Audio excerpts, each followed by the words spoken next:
அப்படி கொலை குற்றவாளிகளை கண்டறிந்து சட்ட நீதியாக நடவடிக்கை எடுக்க வேண்டும் என்று அவர் எண்ணது மட்டுமல்ல, அதற்கு நியாயம் கேட்கிற விதமாக உங்களை எல்லாம் வந்து நேரடியாக சந்தித்து ஆதரவை கேட்கிறோம்.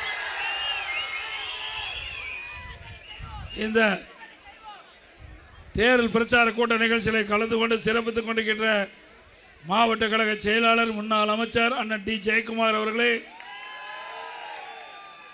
இந்த தொகுதிக்கு பாராளுமன்ற பொறுப்பாளரை போட்டுக்கின்ற தொகுதி பொறுப்பாளரை போட்டுக்கின்ற பாராளுமன்ற உறுப்பினர் அறிவிச்சவர் தனபால் அவர்களே, சகோதரர் திரு ஆர் மதுரை வீரன் அவர்களே, திரு ஆர் நாகராஜன் அவர்களே, திரு முகுந்தன் கோபால் அவர்களே, திரு எம் பரமகுரு அவர்களே மற்றும் பாஜக மாவட்ட தலைவர் டி என் பாலாஜி அவர்களே, பாஜக தேசிய வழக்கறிஞர் திரு கபிலன் அவர்களே, துணைத் தலைவர் என்பி பிரவீன்குமார் அவர்களே, திரு தினேஷ் அவர்களே, ராஜ்குமார் அவர்களே, அம்மா மக்கள் முன்னேற்ற கழகத்தைச் சேர்ந்த முகமது சித்திக் அவர்களே, பாமக ஜி.வி. சுப்பிரமணியன் அவர்களே, புரட்சி பாரதம் மகிமிதாஸ் கட்சியைச் சேர்ந்த நிர்வாகிகளே மற்றும் புரட்சி பாரதத்தைச் சேர்ந்த அறிவலன் அவர்களே மற்றும் இந்த நிகழ்ச்சிகளை பெருந்திரளாக கலந்து கொண்டிருக்கின்ற தமிழ் மாநில பகுஜன் சமாஜ் கட்சியைச் சேர்ந்த நிர்வாகிகளே, தொண்டர்களே, இந்த நம்முடைய கூட்டணியில் அங்கமைக்கின்ற கட்சியுடைய தலைவர்களே, நிர்வாகிகளே, கழக உடன்பிறப்புகளே, பெரியவர்களே, தாய்மார்களே, தொழிலாளர் நண்பர்களே, மகளிரை சேர்ந்த சகோதரர்களே, இளைஞர் பட்டாளங்களே, வாக்கா பெருமக்களே, பத்திரிகையாளர் ஊடகங்கள் அத்தனை பேருக்கும் என்னுடைய முதல் நன்றி கலந்த வணக்கம்.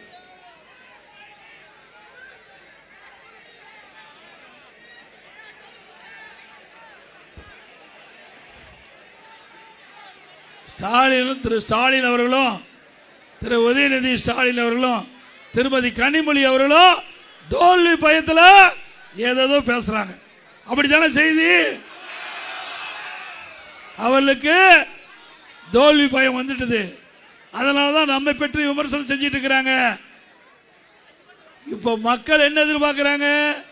கடந்த 5 ஆண்டு திராவிட முன்னேற்ற கழக ஆட்சியில் என்னென்ன திட்டத்தை செயல்பட்டுன்னு எதிர்பார்க்குறீங்க. மீண்டும் திராவிட முன்னேற்ற கழக ஆட்சிக்கு வந்தால் என்ன செய்யணும்னு சொன்னால் பரவாயில்ல. அதை விட்டுட்டு இவர்கள் எப்பொழுது தேர்தல் பிரச்சாரத்தை மேற்கொண்டார்களோ திராவிட முன்னேற்ற கழக தலைவர் திரு உதயநிதி அவர்கள் அன்றிலிருந்து இன்று வரை என்னை பற்றியே பேசிட்டு இருக்காங்க. மக்களை பற்றி பேசல, தமிழ்நாட்டை பற்றி பேசல, எப்பொழுதோ என்னை பற்றி தான் விமர்சனம் பண்ணிட்டு இருக்காங்க. அப்படித்தான் இருக்குது, பத்திரிகையில் ஊடகத்தில் வருது. ஸ்டாலின் அவர்களே, 5 ஆண்டு திராவிட முன்னேற்ற கழக ஆட்சியில் என்ன செஞ்சீங்க? ஊழல் செஞ்சாங்க. என்ன செஞ்சாங்க? அதனாலதான் எதுவும் சொல்ல முடியல. திட்டங்களை செஞ்சிருந்தா மக்கள் முன்னணியில் வந்து என்னென்ன திட்டம் செஞ்சேன்னு அவர்கள் தகரியமா சொல்லுவாங்க. ஆனால் அவர்களால் தகரியமா சொல்வதற்கு எந்த திட்டமும் தமிழகத்தில் செய்ய முடியல. செஞ்சிருக்காங்களா? இதே அதிமுக ஆட்சி செஞ்சிச்சு பாருங்க. நான் முதலமைச்சர் பொறுப்பேற்கின்ற பொழுது கடுமையான வறட்சி, குடிப்பதற்கு கூட தண்ணி இல்லாத ஒரு சூழ்நிலை. சென்னை மாநகர மக்கள் குடியிருக்காக போராடிட்டு இருந்தாங்க. அவருடைய தாகத்தை தீர்ப்பதற்கு ரயிலிருந்து தண்ணீர் கொண்டு வந்து சென்னை மாநகர மக்களை தாகத்தை தீர்த்த அரசாங்கம் அதிமுக அரசாங்கம். அதிமுக கொடி இறக்கப்பா. அதோட புயல் வெள்ளம், 2வது வருஷம் புயல் வெள்ளம்.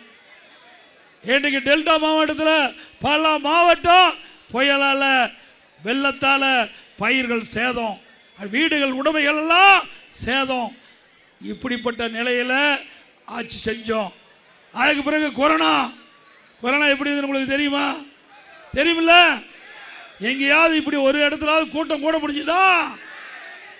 ஒருவருக்கு பார்த்து பல மாதம் ஆச்சு, முகத்தையே பார்க்க முடியல. அப்படி இருக்கிற காலத்தில் கொரோனா காலம் 1 வருடம் ஒரு சிறப்பான ஆட்சி கொடுத்தோம். வீட்டிலேயே அத்தனை பேரும் தங்கி இருந்தோம். ஏன்னா காற்றில் எளிதாக பரவக்கூடிய வைரஸ் கொரோனா வைரஸ். இந்த காற்றில் பரவி யாருக்காவது அந்த கொரோனா வைரஸ் தொற்று ஏற்பட்டால் உயிருக்கு ஆபத்து ஏற்பட்டுவிடும். அதனால மக்களை இமை காப்பதை போல காத்த அரசாங்கம் அதிமுக அரசாங்கம். காத்தமில்ல?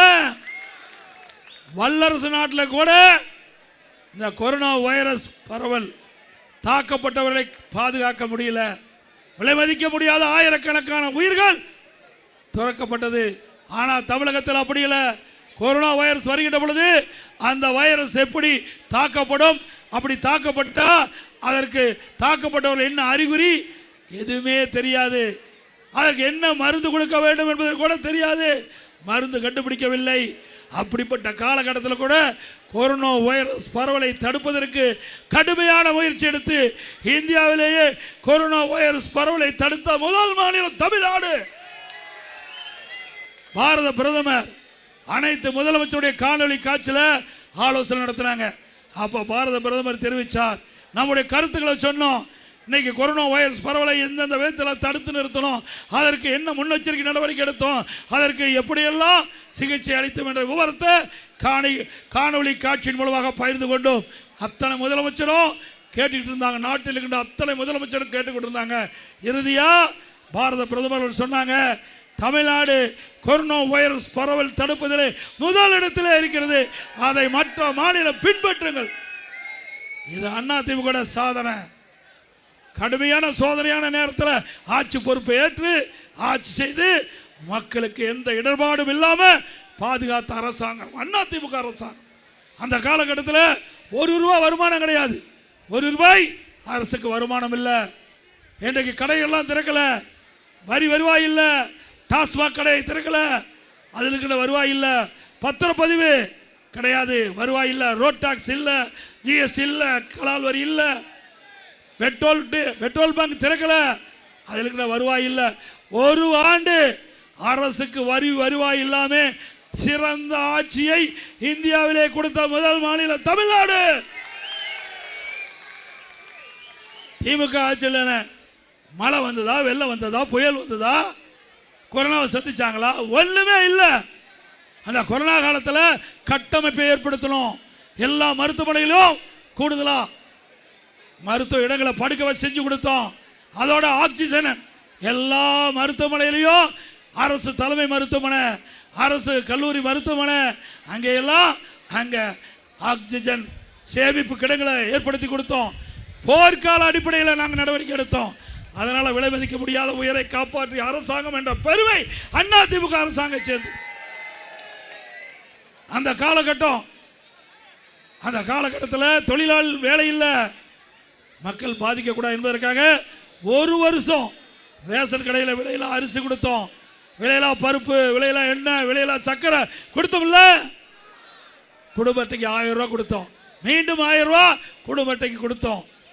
அதோட தைப்பொங்கல் வந்தபோது எல்லா குடும்ப அட்டைக்கும் ₹2500 பொங்கல் தொப்போடு கொடுத்தோம் இல்லைங்க. அதோட ஏழைகள் பாதிக்கக்கூடாது என்பதற்காக, தொழிலாளர்கள் பாதிக்கக்கூடாது என்பதற்காக அவர்களுக்கு சுட 3 வேளை அம்மா உணவகத்திலே உணவு தயாரிக்கப்பட்டு ஒரு நாளைக்கு 7 லட்சம் பேருக்கு உணவளித்தோம். ஒரு வருடம் உணவளித்தோம், ஒரு வருஷம் எல்லாம் உணவளித்தோம்.